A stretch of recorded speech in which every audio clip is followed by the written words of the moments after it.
El camino a Cristo. Tema número 10. Los dos lenguajes de la providencia.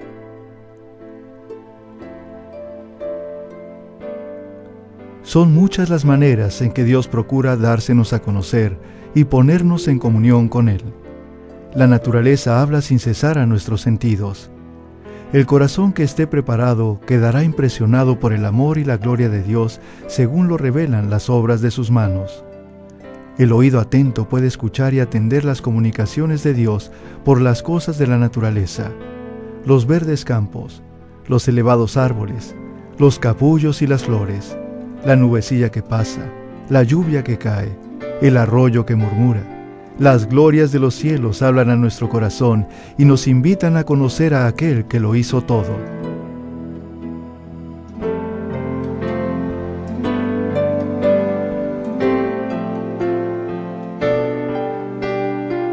Nuestro Salvador entrelazó sus preciosas lecciones con las cosas de la naturaleza, los árboles, los pájaros, las flores de los valles, las colinas, los lagos y los hermosos cielos, así como los incidentes y las circunstancias de la vida diaria.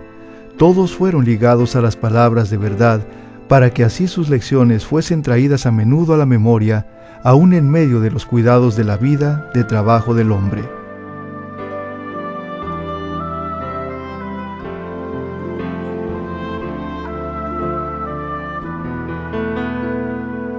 Dios quiere que sus hijos aprecien sus obras y se deleiten en la sencilla y tranquila hermosura con que Él adornó nuestra morada terrenal. Él es amante de lo bello y sobre todo ama la belleza del carácter, que es más atractiva que todo lo externo, y quiere que cultivemos la pureza y la sencillez, gracias características de las flores.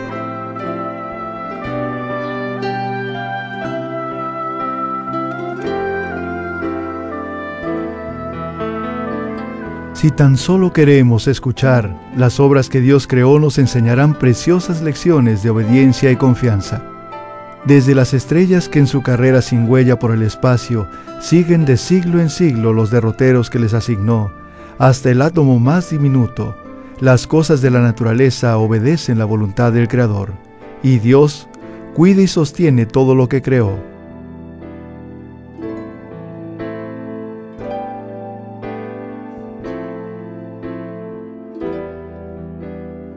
El que sustenta los innumerables mundos diseminados por la inmensidad, también tiene cuidado del gorrioncillo que entona sin temor su humilde canto.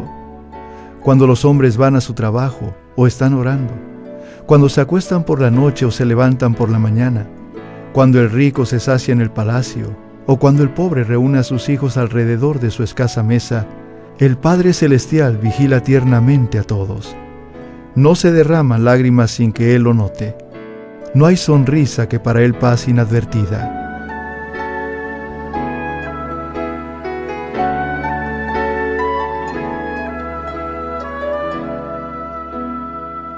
Si creyéramos implícitamente esto, desecharíamos toda ansiedad indebida. Nuestras vidas no estarían tan llenas de desengaños como ahora, porque cada cosa, grande o pequeña, se dejaría en las manos de Dios, quien no se confunde por la multiplicidad de los cuidados, ni se abruma por su peso. Entonces nuestra alma gozaría de un reposo que muchos desconocen desde hace largo tiempo.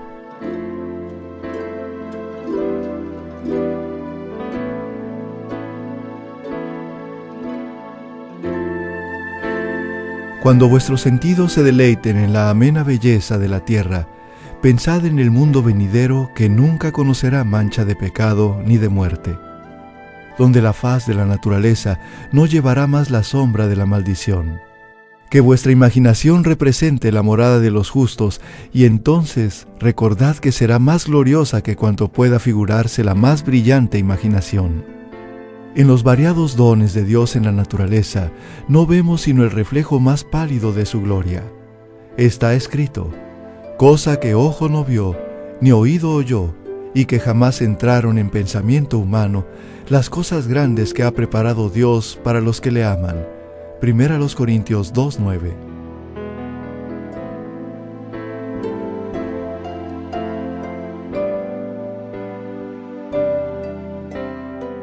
El poeta y el naturalista tienen muchas cosas que decir acerca de la naturaleza, pero es el cristiano el que más goza de la belleza de la tierra, porque reconoce la obra de la mano de su Padre y percibe su amor en la flor, el arbusto y el árbol.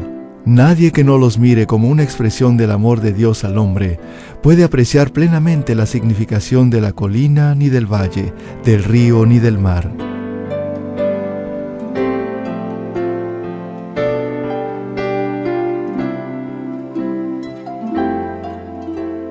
Dios nos habla mediante sus obras providenciales y por la influencia de su Espíritu Santo en el corazón, en nuestras circunstancias y ambiente, en los cambios que suceden diariamente en torno nuestro.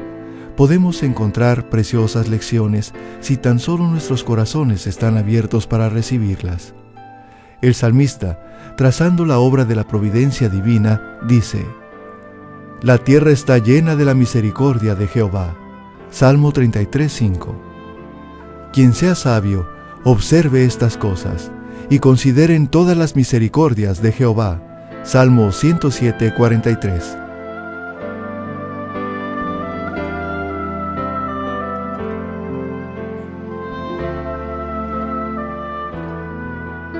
Dios nos habla también en su palabra. En ella tenemos en líneas más claras la revelación de su carácter, de su trato con los hombres y de la gran obra de la redención. En ella se nos presenta la historia de los patriarcas y profetas y de otros hombres santos de la antigüedad. Ellos eran hombres sujetos a las mismas debilidades que nosotros. Santiago 5:17. Vemos cómo lucharon entre descorazonamientos como los nuestros, cómo cayeron bajo tentaciones como hemos caído nosotros y, sin embargo, cobraron nuevo valor y vencieron por la gracia de Dios. Y recordándolos, nos animamos en nuestra lucha por la justicia. Al leer el relato de los preciosos sucesos que se les permitió experimentar, la luz, el amor y la bendición que les tocó gozar y la obra que hicieron por la gracia a ellos dada, el Espíritu que los inspiró enciende en nosotros un fuego de santo celo y un deseo de ser como ellos en carácter y de andar con Dios como ellos.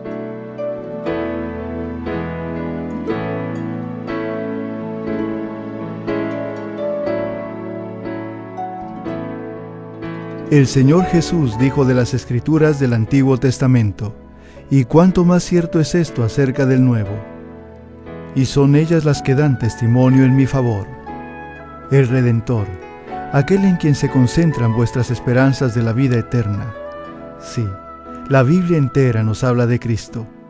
Desde el primer relato de la creación, de la cual se dice: «Sin Él, nada de lo creado llegó a existir», hasta la última promesa: «Yo vengo pronto».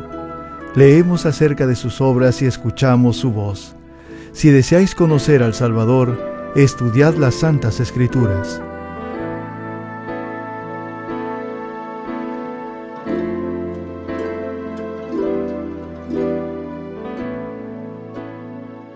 Llenad vuestro corazón de las palabras de Dios. Son el agua viva que apaga vuestra sed. Son el pan vivo que descendió del cielo. Jesús declara: «A menos que comáis la carne del Hijo del Hombre y bebáis su sangre, no tendréis vida en vosotros». Y al explicarse, dice: «Las palabras que yo os he hablado, espíritu y vida son». San Juan 6:53 y 63. Nuestros cuerpos viven de lo que comemos y bebemos, y lo que sucede en la vida natural, sucede en la espiritual. Lo que meditamos es lo que da tono y vigor a nuestra naturaleza espiritual.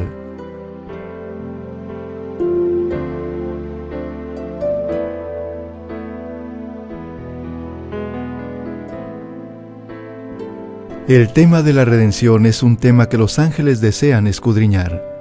Será la ciencia y el canto de los redimidos durante las interminables edades de la eternidad. ¿No es un pensamiento digno de atención y estudio ahora? La infinita misericordia y el amor de Jesús, el sacrificio hecho en nuestro favor, demandan de nosotros la más seria y solemne reflexión. Debemos espaciarnos en el carácter de nuestro querido Redentor e Intercesor. Debemos meditar sobre la misión de aquel que vino a salvar a su pueblo de sus pecados.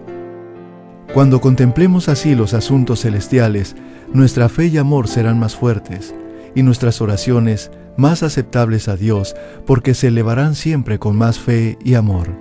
Serán inteligentes y fervientes. Habrá una confianza constante en Jesús y una experiencia viva y diaria en su poder de salvar completamente a todos los que van a Dios por medio de Él.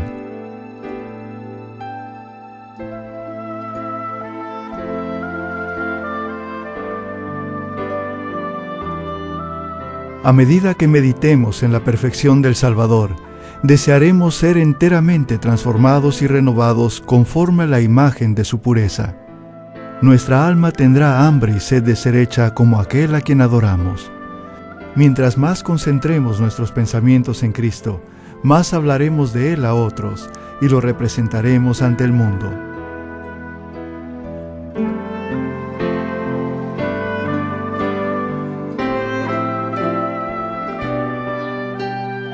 La Biblia no fue escrita solamente para el hombre erudito. Al contrario, fue destinada a la gente común. Las grandes verdades necesarias para la salvación están presentadas con tanta claridad como la luz del mediodía. Y nadie equivocará o perderá el camino, salvo los que sigan su juicio privado en vez de la voluntad divina tan claramente revelada.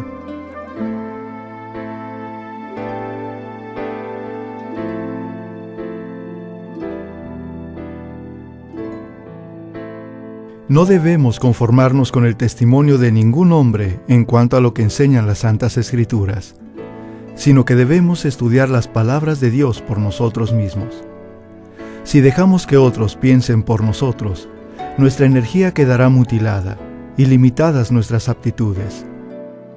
Las nobles facultades del alma pueden perder tanto por no ejercitarse en temas dignos de su concentración que lleguen a ser incapaces de penetrar la profunda significación de la palabra de Dios. La inteligencia se desarrollará si se emplea en investigar la relación de los asuntos de la Biblia, comparando texto con texto y lo espiritual con lo espiritual.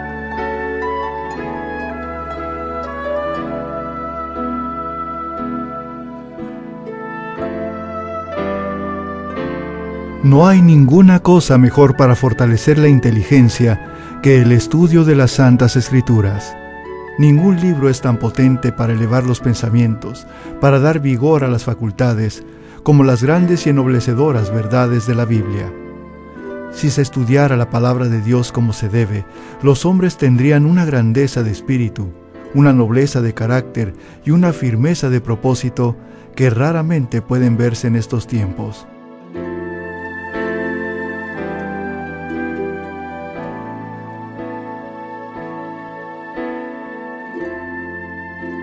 No se saca sino un beneficio muy pequeño de una lectura precipitada de las Sagradas Escrituras.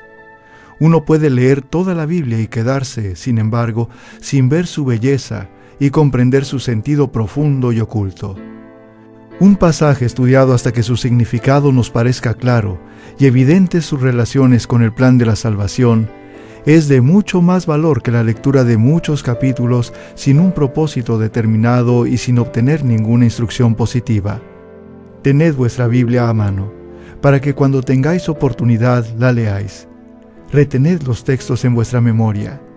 Aún al ir por la calle, podéis leer un pasaje y meditar en él hasta que se grabe en la mente.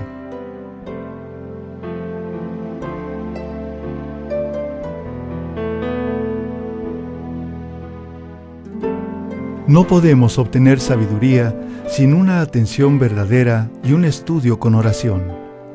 Algunas porciones de la Santa Escritura son en verdad demasiado claras para que se puedan entender mal, pero hay otras cuyo significado no es superficial para que se vea a primera vista. Se debe comparar pasaje con pasaje. Debe haber un escudriñamiento cuidadoso y una reflexión acompañada de oración. Y tal estudio será abundantemente recompensado. Como el minero descubre vetas de precioso metal ocultas debajo de la superficie de la tierra, así también el que perseverantemente escudriña la palabra de Dios buscando sus tesoros ocultos, encontrará verdades del mayor valor que se ocultan a la vista del investigador descuidado. Las palabras de la inspiración examinadas en el alma serán como ríos de aguas que emanan de la fuente de la vida.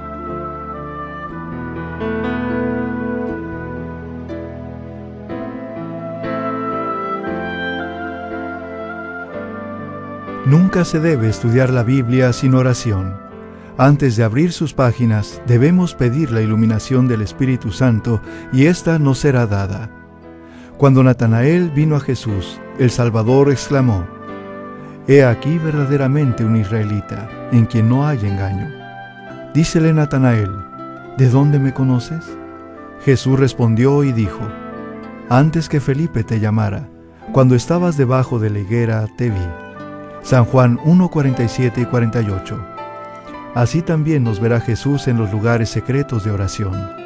Si lo buscamos para que nos dé luz para saber lo que es la verdad, los ángeles del mundo de luz estarán con los que busquen con humildad de corazón la dirección divina.